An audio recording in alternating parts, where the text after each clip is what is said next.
Bem-vindos ao canal Audiolivros Brasil. Inscreva-se, deixe seu gostei e comente o que achou do livro. Dos principados novos que se conquistam com armas e virtudes de outrem. Aqueles que somente por fortuna se tornam príncipes, pouco trabalho têm para isso, é claro, mas se mantêm muito penosamente. Não têm nenhuma dificuldade em alcançar o posto porque para aí voam. Surge, porém, toda sorte de dificuldades depois da chegada. É o que acontece quando o Estado foi concedido ao príncipe, ou por dinheiro ou por graça de quem o concede. Assim foi na Grécia, nas cidades da Iônia e do Helesponto, onde houve príncipes feitos por Dario para manterem sua glória e segurança. É ainda como se faziam aqueles imperadores que, de simples cidadãos, subiam ao trono pela corrupção dos soldados. Tais príncipes estão na dependência exclusiva da vontade e boa fortuna de quem lhes concedeu o Estado, isto é, de duas coisas extremamente volúveis e instáveis. E não sabem ou não podem manter o principado. Não sabem porque, se não são homens de grande engenho e virtude, não é razoável que, tendo vivido sempre em condições diferentes, saibam comandar. Não podem porque não contam com forças que lhes sejam amigas e fiéis. Além disso, os estados que surgem de súbito, como todas as outras coisas da natureza que se desenvolvem muito depressa, não podem ter raízes ou membros proporcionados e, ao primeiro golpe de adversidade, aniquilam-se. A não ser que aqueles príncipes, como já se disse, saibam preparar-se para conservar aquilo que a sorte lhes pôs no regaço e estabeleçam solidamente as bases fundadas anteriormente por outros. Destes dois meios de se tornar príncipe pelo valor ou pela fortuna, quero apresentar dois exemplos atuais: Francesco Sforza e César Borgia.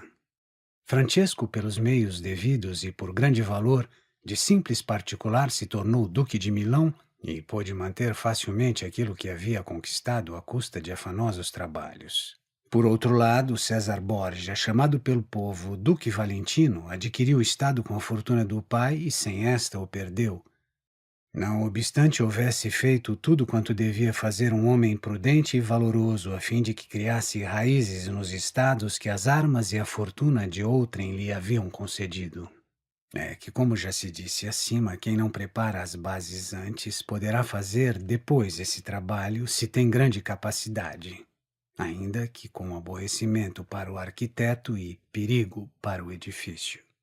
Se considerarmos, então, todos os progressos do Duque, veremos que ele traçou grandes alicerces para a sua futura potência.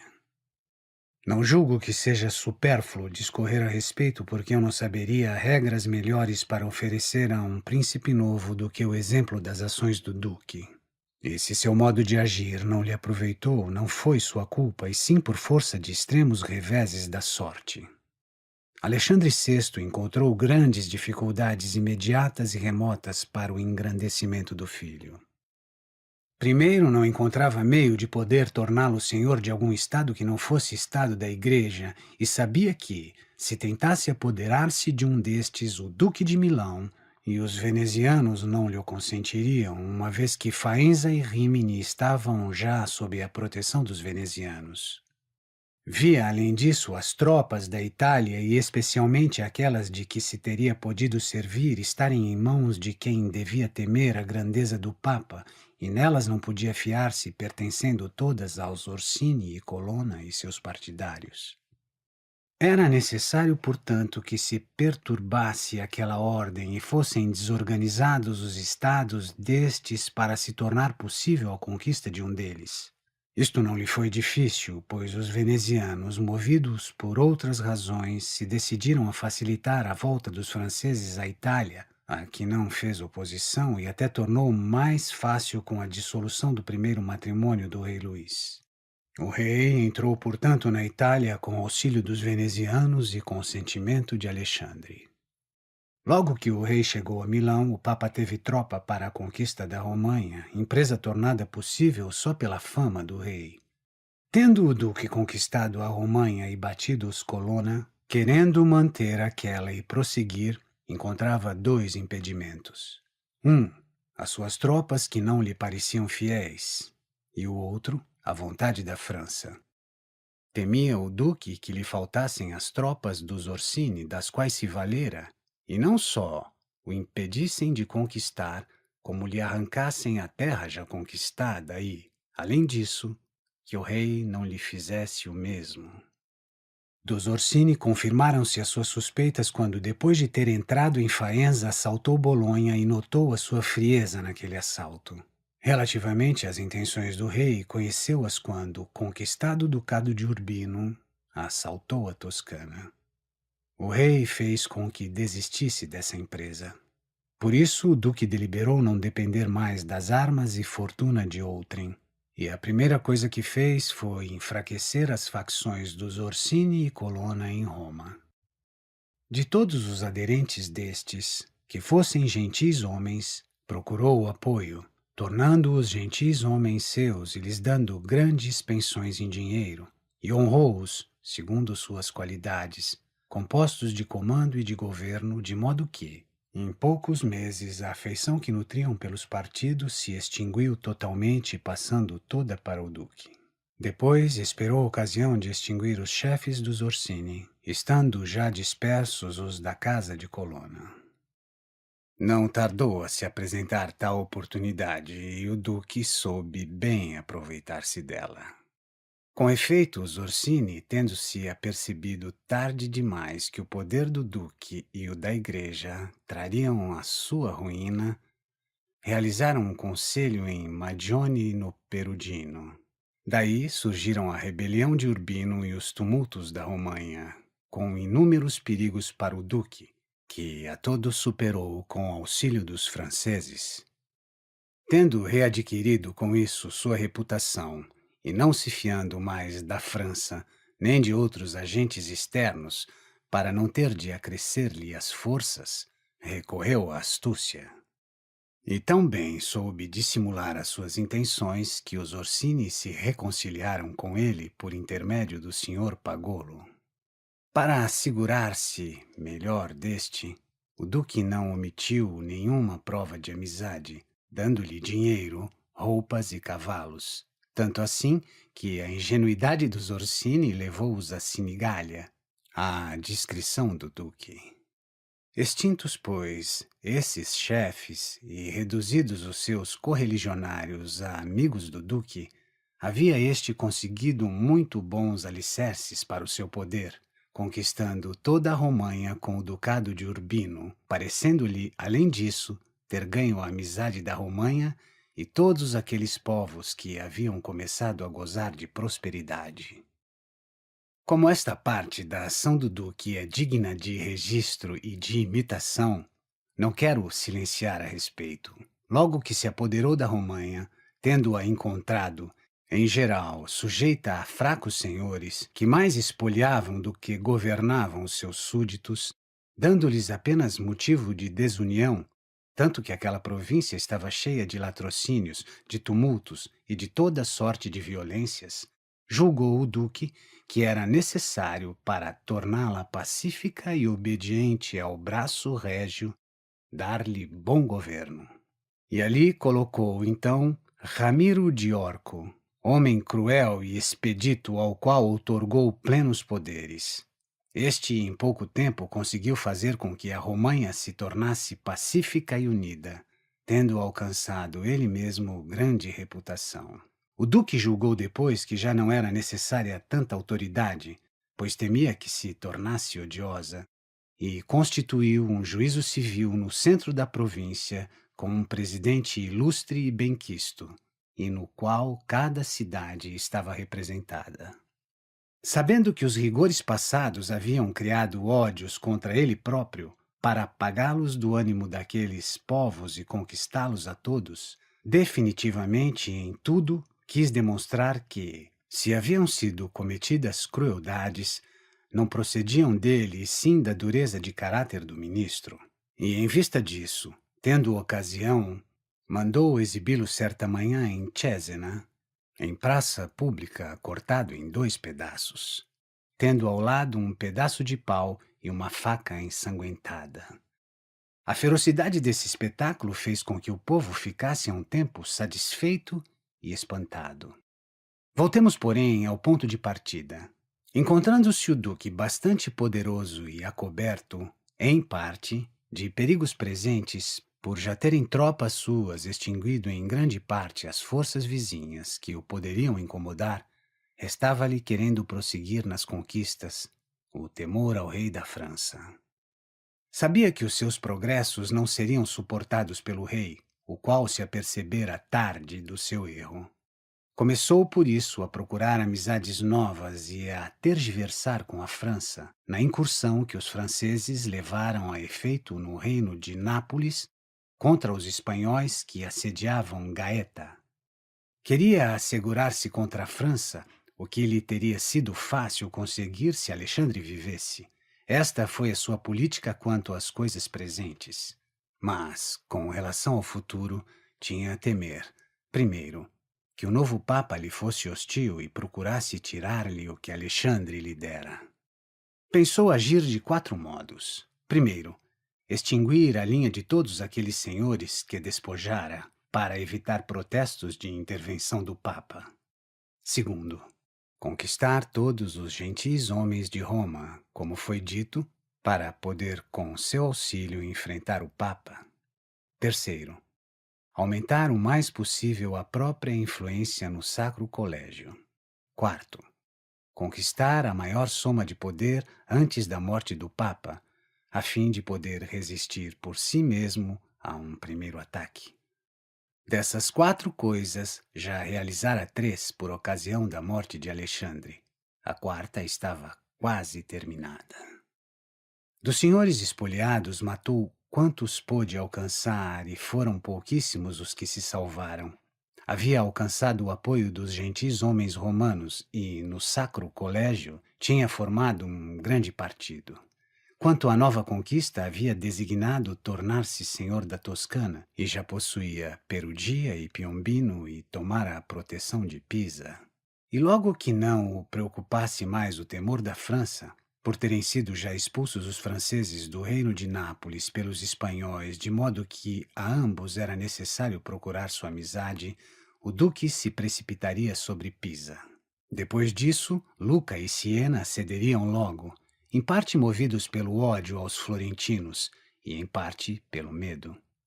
Os florentinos, então, não teriam recurso algum. Se tivesse conseguido isso, o que se daria no ano mesmo em que Alexandre morreu, conquistava o duque tanta força e reputação que por si mesmo se teria mantido e não dependeria mais da fortuna e da força de outrem, e sim da sua própria força e capacidade. Mas Alexandre morreu 5 anos depois que César desembainhara a espada. Deixou-o apenas com o estado da Romanha consolidado e todos os outros no ar, sob a pressão de 2 poderosíssimos exércitos inimigos, e doente de morte. Havia, porém, no duque tão grande energia e valor, bem sabendo ele que os homens se conquistam ou se exterminam, e eram tão sólidos os alicerces construídos para o seu poderio que, se não fora a pressão daqueles exércitos, ou se ele estivesse são, teria vencido qualquer dificuldade. De que as bases que preparara eram boas, teve as provas. A Romanha esperou-o fielmente mais de 1 mês. Em Roma, ainda que meio morto, esteve a salvo. E se bem que os Baglioni, os Vitelli e os Orsini para aí tivessem acorrido, não puderam organizar partido contra ele. E se não pôde fazer com que fosse eleito Papa um partidário seu, pôde pelo menos impedir que o fosse um inimigo. Se não estivesse doente quando Alexandre morreu, tudo lhe teria sido fácil. Disse-me ele, quando da eleição de Júlio II, que pensara em tudo o que podia acontecer com a morte do pai e para tudo encontrara remédio. Só não previra naquela ocasião que ele próprio estivesse para morrer. Nas ações do duque, das quais escolhi as que expus acima, não encontro um motivo de censura. Parece-me, pelo contrário, que se deve propô-lo como exemplo a todos que, por fortuna e com as armas de outrem, ascenderem ao poder. Pois, sendo ele de ânimo forte e de alta ambição, não podia governar de outra forma. Aos seus desígnios se opuseram apenas a brevidade da vida de Alexandre e a sua própria moléstia. Portanto, se julgas necessário num principado novo assegurar-te contra os inimigos, conquistar amigos, vencer ou pela força ou pela astúcia, fazer-te amado e temido do povo, ser seguido e respeitado pelos soldados, extinguir os que podem ou devem ofender, renovar as antigas instituições por novas leis, ser severo e grato, magnânimo e liberal, dissolver a milícia infiel, criar uma nova, manter amizades dos reis e dos príncipes, de modo que te sejam solícitos no benefício e tementes de ofender-te. Repito que não encontrarás melhores exemplos que nas ações do duque. Só é possível acusá-lo quanto à criação de Júlio Pontífice, cuja escolha foi má, pois, como se disse, não podendo fazer papa a quem queria, podia evitar que o fosse quem não quisesse. Não deveria ele ter consentido jamais no papado de um dos cardeais a quem tivesse ofendido ou que, feito pontífice, tivesse de temê-lo. Pois os homens ofendem ou por medo ou por ódio. Aqueles a quem ele ofendera eram, entre outros, os cardeais de San Pietro ad Vincula, Colonna, San Giorgio, Ascânio.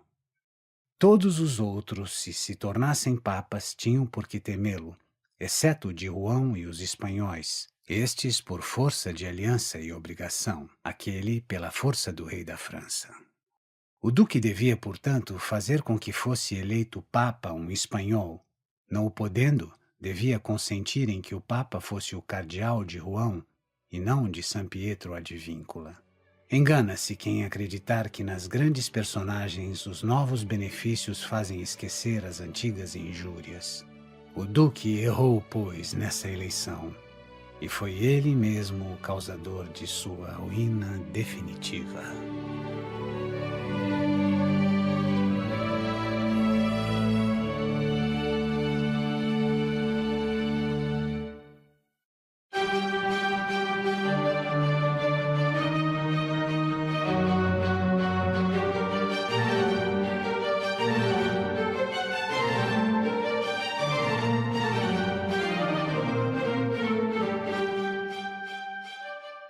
Dos que alcançaram o principado pelo crime. Há duas maneiras de tornar-se príncipe que não se podem atribuir totalmente à fortuna ou ao mérito. Não me parece bom, portanto, deixar de falar nestes casos, se bem que deles se pudesse falar mais detidamente onde se trata das repúblicas. Estas maneiras são chegar ao principado pela maldade, por vias aceleradas, contrárias a todas as leis humanas e divinas, e tornar-se príncipe por mercê do favor de seus conterrâneos. Para nos referirmos ao primeiro destes modos, apresentarei dois exemplos, um antigo e outro moderno, sem entrar, contudo, no mérito desta parte, pois julgo que bastaria alguém imitá-los se estivesse em condição de devê-lo fazer. Agatocles Siciliano tornou-se rei de Siracusa, sendo não só de impura, mas também de abjeta condição. Filho de um oleiro, teve sempre vida criminosa na sua mocidade. Acompanhava as suas maldades de tanto vigor de ânimo e de corpo que, ingressando na milícia, chegou a ser pretor de Siracusa por força daquela maldade. Neste posto, deliberou tornar-se príncipe e manter pela violência e sem favor de outros aquele poder que lhe fora concedido por acordo entre todos. Acerca deste seu desígnio, entendeu-se com Amílcar, cartaginês, que estava com seus exércitos na Sicília, e, certa manhã, reuniu o povo e o senado de Siracusa como se ele tivesse de consultá-los sobre os negócios públicos. E a um sinal combinado fez que seus soldados matassem todos os senadores e os homens mais ricos da cidade. Mortos estes, apoderou-se do governo daquela cidade e o conservou sem nenhuma hostilidade por parte dos cidadãos. E apesar de os cartagineses haverem rompido com ele 2 vezes e, por fim, assediado a cidade, pôde não só defendê-la, como deixando parte de sua gente para garanti-lo contra os inimigos, com outra parte assaltar a África. Em breve tempo liberou Siracusa do assédio e reduziu os cartagineses a uma condição miserável. Foram estes coagidos a entrar em acordo com Agátucles, deixando-lhe a Sicília e contentando-se com a posse da África. Considerados, pois, suas ações e méritos, não se encontrará coisa ou, senão muito pouca, que se possa atribuir à fortuna. Como antes foi dito, não por favor de quem quer que fosse, mas passando por todos os postos conquistados na milícia através de inúmeros dissabores e perigos, é que alcançou o principado que manteve depois, à força de tantas decisões audazes e cheias de perigos. Ainda que não se possa considerar ação meritória a matança de seus concidadãos, trair os amigos, não ter fé, não ter piedade nem religião, com isso pode-se conquistar o mando, mas não a glória. Mas, considerada a habilidade de Agátucles no entrar e sair dos perigos, e sua fortaleza de ânimo no suportar e superar as coisas adversas, não há por que julgá-lo inferior a qualquer dos mais ilustres capitães. Todavia, a sua bárbara crueldade e desumanidade e os seus inúmeros crimes não permitem que seja celebrado entre os mais ilustres homens da história. Não se pode, pois, atribuir à fortuna ou valor aquilo que ele conseguiu sem uma e sem outra. Em nossos tempos, sob o reinado de Alexandre VI, Oliveroto de Fermo, que ficara órfão alguns anos antes, fora criado por um tio materno chamado Giovanni Fogliani.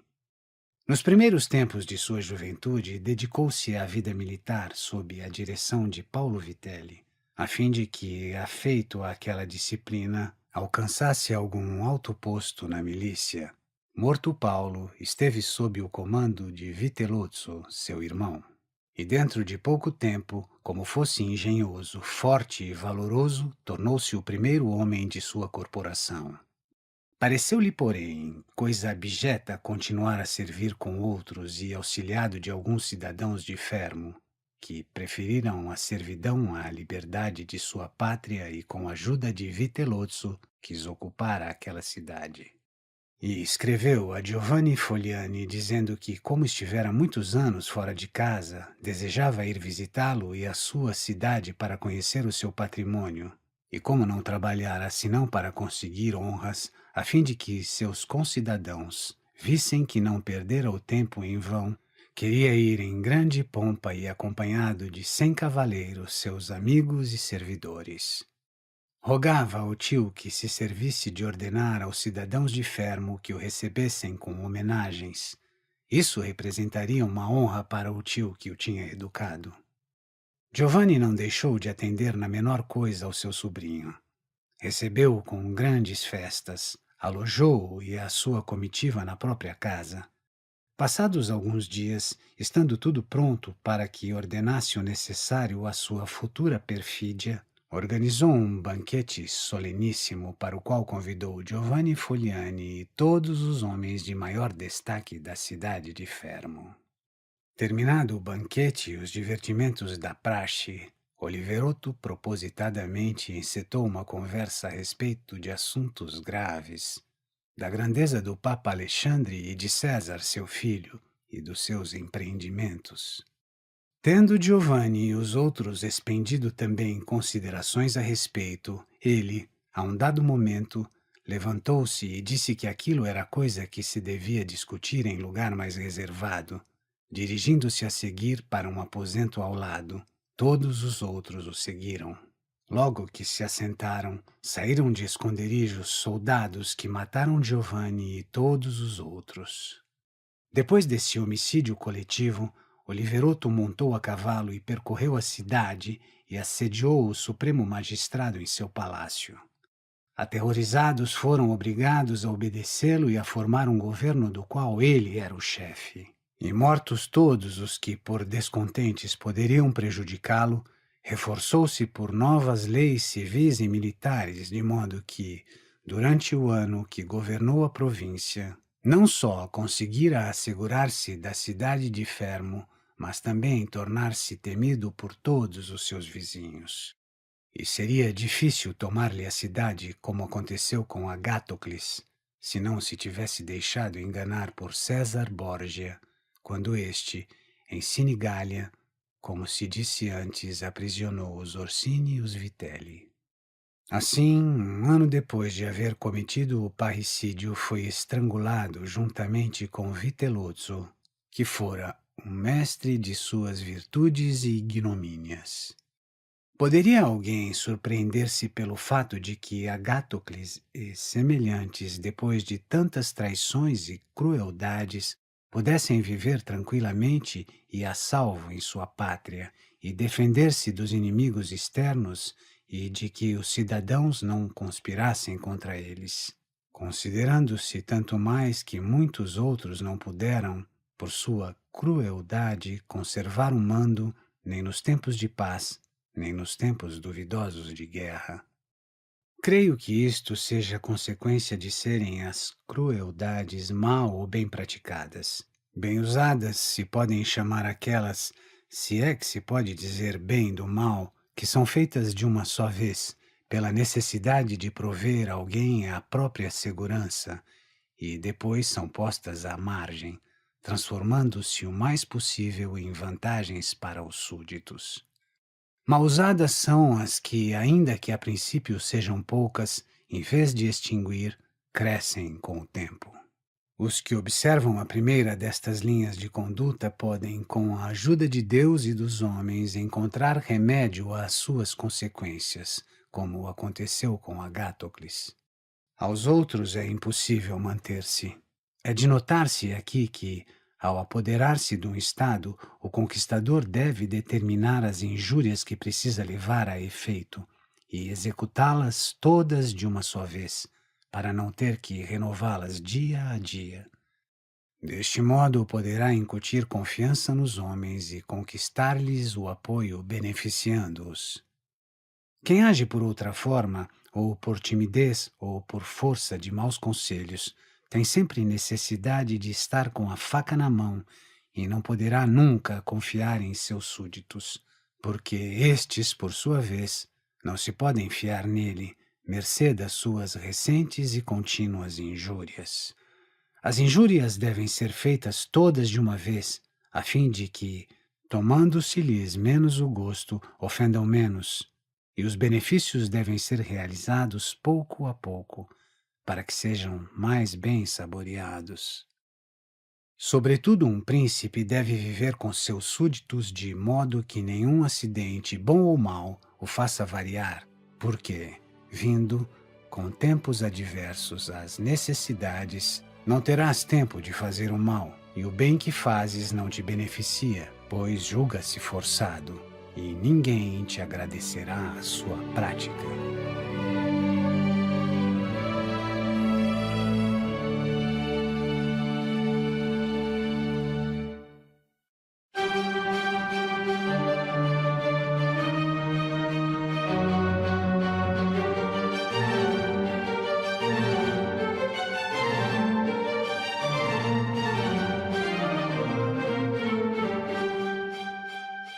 Do Principado Civil. Mas, analisando outro caso, quando um cidadão, não por suas crueldades ou outra qualquer intolerável violência, e sim pelo favor dos concidadãos, se torna príncipe de sua pátria, o que se pode chamar principado civil, e para chegar a isso não é necessário grandes méritos nem muita sorte, mas antes uma astúcia feliz. Digo que se chega a esse principado ou pelo favor do povo ou pelo favor dos poderosos.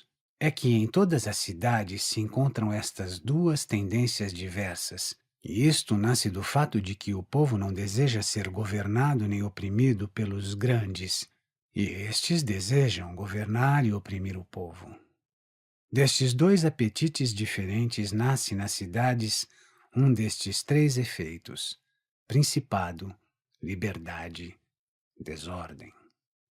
O principado é estabelecido pelo povo ou pelos grandes segundo a oportunidade que tiver uma destas partes. Percebendo os grandes que não podem resistir ao povo, começam a dar reputação a um dos seus elementos e o fazem príncipe, para poder, sob sua sombra, satisfazer seus apetites. O povo também, vendo que não pode resistir aos grandes, dá reputação a um cidadão e o elege príncipe para estar defendido com a sua autoridade. O que ascende ao principado com a ajuda dos poderosos se mantém com mais dificuldade do que aquele que é eleito pelo próprio povo. Encontra-se aquele com muita gente ao redor, que lhe parece sua igual, e por isso não a pode comandar nem manejar como entender. Mas o que alcança o principado pelo favor popular encontra-se sozinho, e ao redor ou não tem ninguém, ou muito poucos que não estejam preparados para obedecê-lo. Além disso, não se pode honestamente satisfazer aos grandes sem injúria para os outros, mas o povo pode ser satisfeito, porque o objetivo do povo é mais honesto do que o dos poderosos. Estes querem oprimir e aquele não quer ser oprimido. Contra a hostilidade do povo, o príncipe não se pode assegurar nunca, porque são muitos. Com relação aos grandes, é possível, porque são poucos. O pior que um príncipe pode esperar do povo hostil é ser abandonado por ele. Mas, da inimizade dos grandes, não deve temer só que o abandonem, como também que o ataquem, pois têm estes maior alcance de vistas e maior astúcia. E tem sempre tempo de salvar-se, procurando aproximar-se dos prováveis vitoriosos. Precisa ainda o príncipe viver sempre com o povo, mas pode prescindir perfeitamente dos grandes, pois pode fazer e desfazer cada dia, e dar-lhes ou fazer perder influência à sua vontade. E, para esclarecer melhor esta parte, direi dos dois grupos principais em que se podem classificar os grandes: os que procedem de tal modo que se ligam em tudo à tua fortuna, ou os que agem diversamente.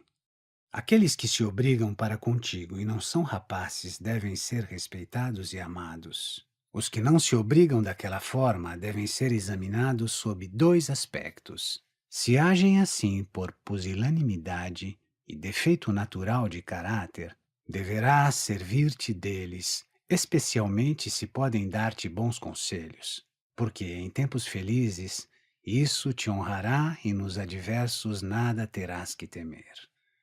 Mas quando não se obrigam para contigo deliberadamente e por ambição, é sinal de que pensam mais em si próprios do que em ti. O príncipe deve, então, manter-se em guarda e temê-los como se fossem inimigos descobertos, porque sempre, na adversidade, a ajudarão a arruinar-te. Quem se torna príncipe mediante o favor do povo deve manter-se seu amigo, o que é muito fácil, uma vez que este deseja apenas não ser oprimido. Mas quem se tornar príncipe contra a opinião popular, por favor dos grandes, deve, antes de mais nada, procurar conquistar o povo. Isso lhe será fácil, uma vez que tenha se ocupado em protegê-lo.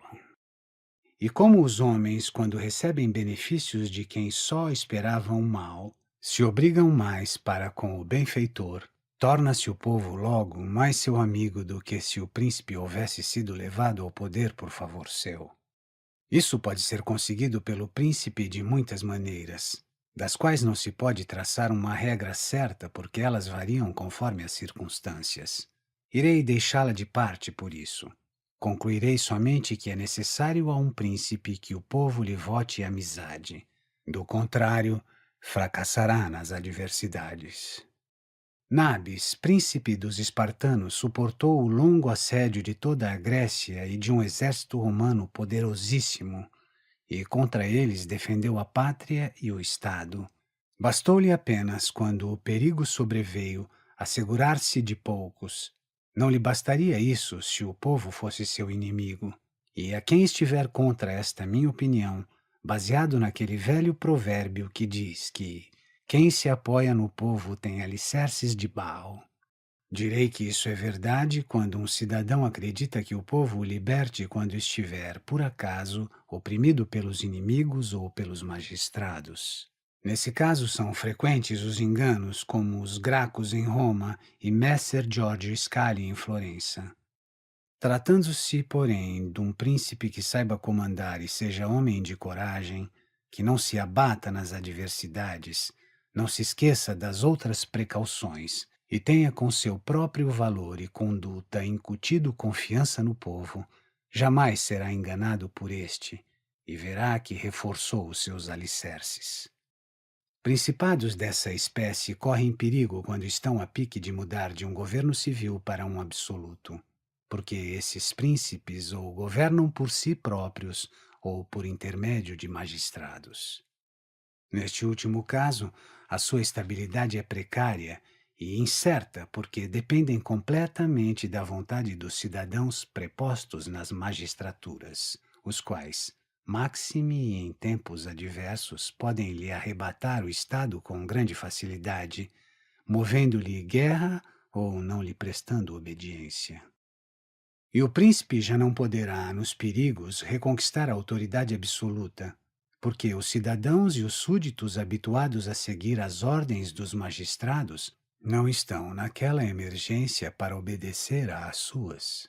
E o príncipe, nos tempos incertos, quase não terá gente em que se possa fiar, não podendo basear-se no que observa em ocasiões normais, quando os cidadãos têm necessidade do Estado.